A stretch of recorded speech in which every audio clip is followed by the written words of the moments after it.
Abu Abdullah Muhammad ibn Idrīs al-Shafi'i was a Muslim jurist who lived from, often referred to as Shaykh al-Islām. Al-Shafi'i was one of the four great Imams, whose legacy on juridical matters and teaching eventually led to the Shafi'i school of fiqh.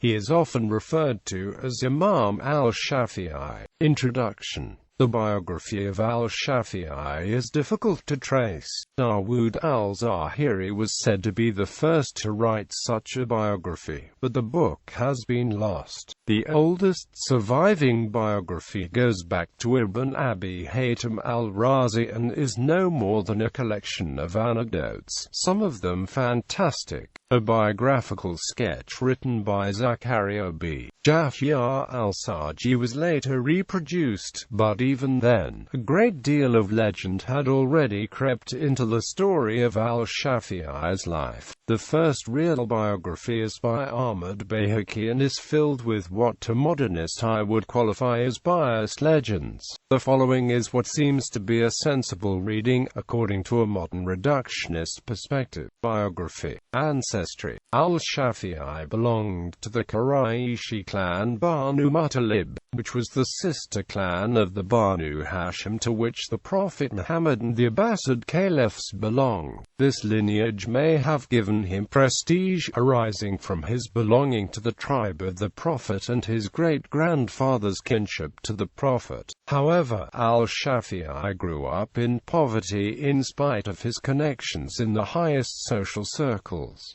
Early life. Al-Shafi was born in Gaza by the town of Asqalan on 767 CE.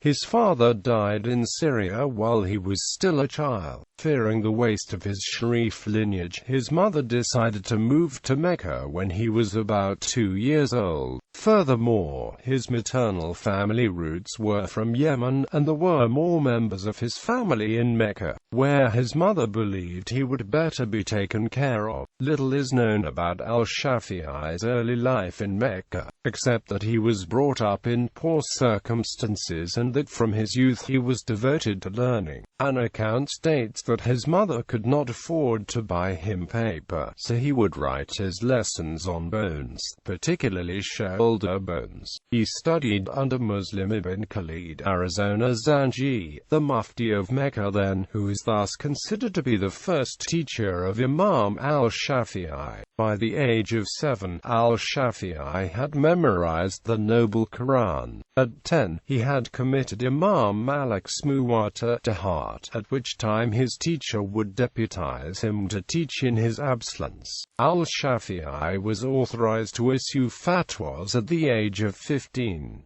Apprenticeship under Imam Malik. Al-Shafi'i moved to Medina in a desire for further legal training, as was the tradition of acquiring knowledge. Accounts differ on the age in which he set out to Medina. An account placed his age at 13, while another stated that he was in his 20s. There, he was taught for many years by the famous Imam Malik ibn Anas, who was impressed with his memory, knowledge and intelligence. By the time of Imam Malik's death in 795 CE, al-Shafi'i had already gained a reputation as a brilliant jurist. Even though he would later disagree with some of the views of Imam Malik, al-Shafi'i accorded the deepest respect to him by always referring to him as the teacher. The Yemeni fitna. At the age of 30, al-Shafi'i was appointed as the Abbasid governor in the Yemeni city of Najran. He proved to be a just administrator, but soon became entangled with factional jealousies. In 803 CE, al-Shafi'i was accused of aiding the Alawites in a revolt, and was thus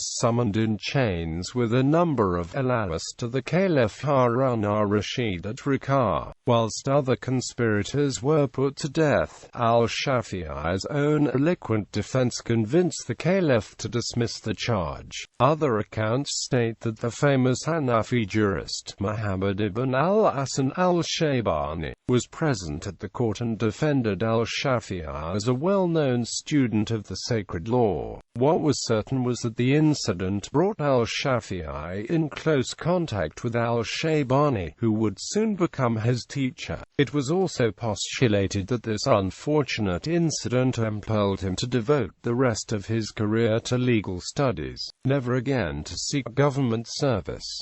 Apprenticeship under al-Shaybani and the exposure to Hanafi jurists. Al-Shafi'i traveled to Baghdad to study with Abu Hanifa's acolyte al-Shaybani and others. It was here that he developed his first madhab, influenced by the teachings of both Imam Abu Hanifa and Imam Malik. His work thus became known as al-Madhab al-Qadim lil-Imam as-Shafi'i, or the Old School of al-Shafi'i. It was here that al-Shafi'i actively participated in legal arguments with the Hanafi jurists, strenuously defending the Maliki school of thought. Some authorities stress the difficulties encountered by him in his arguments. Al-Shafi'i eventually left Baghdad for Mecca in 804 CE, possibly because of complaints by Hanafi followers to al-Shaybani that al-Shafi'i had become somewhat critical of al-Shaybani's position during the disputes. As a result, al-Shafi'i reportedly participated in a debate with al-Shaybani over the differences, though who won the debate is disputed. In Mecca, al-Shafi'i began to lecture at the sacred mosque, leaving a deep impression on many students of law, including the famous Hanbali jurist, Ahmad ibn Hanbal. Al-Shafi'i's legal reasoning began to mature as he started to appreciate the strength in the legal reasoning of the Hanafi jurists, and became aware of the weaknesses inherent in both the Maliki and Hanafi schools of thought.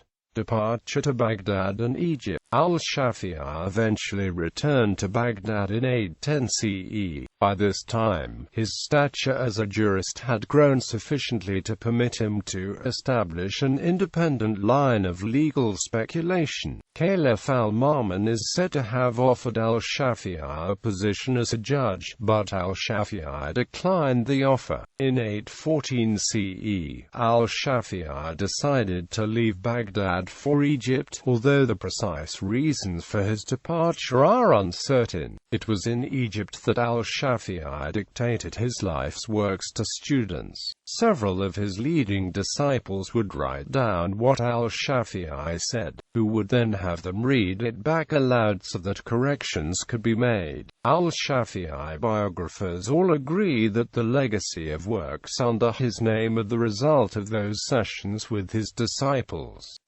At least one authority states that al-Shafi'i died as a result of injuries sustained from an attack by supporters of a Maliki follower named Fitiyan. The story goes that al-Shafi'i triumphed in argument over Fitiyan, who, being intemperate, resorted to abuse. The governor of Egypt, with whom al-Shafi'i had good relations, ordered Fitiyan punished by having him paraded through the streets of the city carrying a plank stating the reason for his punishment. Fitiyan's supporters were enraged by this treatment, and attacked Shafi'i in retaliation after one of his lectures. Al-Shafi'i died a few days later. However, al-Shafi'i was also known to have suffered from a serious intestinal illness, which kept him frail and ailing during the later years of his life. The precise cause of his death is thus unknown. Al-Shafi'i died at the age of 54 on the 30th of Rajab in 204 in Al-Fustat, Egypt, and was buried in the vault of the Banus Abd al-Hakam, near Mount al-Muqattam. The Kaaba was built in 1212-608 by the Ayyubid al-Kamil, and the mausoleum remains an important site today. Legacy. Al-Shafi'i developed the science of fiqh, unifying revealed sources the Quran and Hadith with human reasoning to provide a basis in law. With this systematization of Sharia, he provided a legacy of unity for all Muslims and forestalled the development of independent, regionally based legal systems. The four Sunni legal schools or madhabs keep the traditions within the framework that Shafi'i established. Al-Shafi'i gives his name to one of these legal schools, Shafi'i fiqh, the Shafi'i school, which is followed in many different places in the Islamic world: Indonesia, Malaysia, Egypt, Ethiopia, Somalia, Yemen, as well as Sri Lanka and southern parts of India. Saladin built a madrasa and a shrine on the site of his tomb. Saladin's brother Abdal built a mausoleum for him in 1211 after the defeat of the Fatimids. It remains a site where people petition for justice. Among the followers of Imam al-Shafi'i's school were Bayhaqi, al-Suyuti, purportedly al-Dahabi, al-Ghazali, Ibn Hajar Asqalani, Ibn Kathir, Jafar ibn Sharaf al-Nawawi, al-Mawardi. Works: he authored more than 100 books. Al-Risala, the best-known book by al-Shafi'i in which he examined principles of jurisprudence. The book has been translated into English. Kitab his main surviving text on Shafi'i fiqh. Musnad ash-Shafi'i. It is available with arrangement, Arabic tartib, by Ahmad ibn Abdurrahman al-Banna. In addition to this, al-Shafi'i was an eloquent poet who composed many short poems aimed at addressing morals and behavior. Anecdotal stories. Many stories are told about the childhood and life of ash-Shafi'i, and it is difficult to separate truth from myth. Tradition says that he memorized the Quran at the age of 7. By 10, he had memorized the Muwatta of Malik ibn Anas. He was a mufti at the age of 15. He recited the Quran every day in prayer, and twice a day in Ramadan. Some apocryphal accounts claim he was very handsome, that his beard did not exceed the length of his fist, and that it was very black. He wore a ring that was inscribed with the words, Allah suffices Muhammad ibn Idrīs as a reliance. Quote, he was also known to be very generous. He was also an accomplished archer, a poet, and some accounts call him the most eloquent of his time. Some accounts claim that there were a group of Bedouin who would come and sit to listen to him, not for the sake of learning, but just to listen to his eloquent use of the language. Even in latter eras, his speeches and works were used by Arabic grammarians. He was given the title of Nazir al-Sunnah, the defender of the Sunnah. Al-Shafi'i loved the Islamic prophet Muhammad very deeply. Al-Musani said of him, he said in the old school, supplication ends with the invocation of blessings on the prophet, and its end is but by means of it.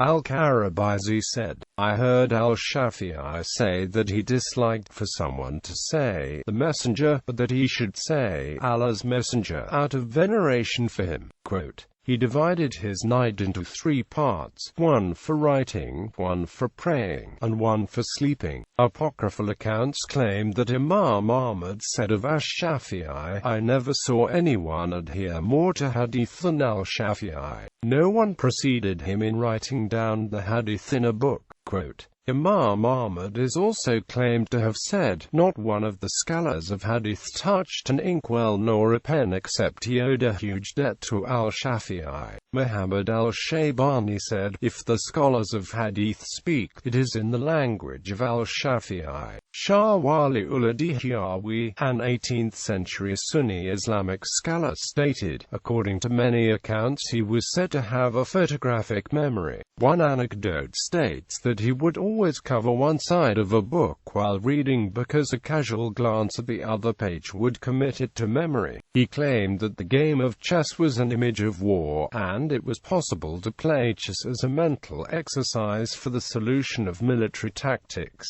Chess could not be played for a stake, but if a player was playing for a mental exercise, he was not doing anything illegal, provided the player took care that his fondness for chess did not cause him to break any other rule of life. He saw no harm in playing chess. He played chess himself, defending his practice by the example of many of his companions. quotations, "He who seeks pearls immerses himself in the sea." He said to the effect that no knowledge of Islam can be gained from books of kalam, as kalam is not from knowledge, and that it is better for a man to spend his whole life doing whatever Allah has prohibited besides shirk with Allah, rather than spending his whole life involved in kalam. Early Islam scholars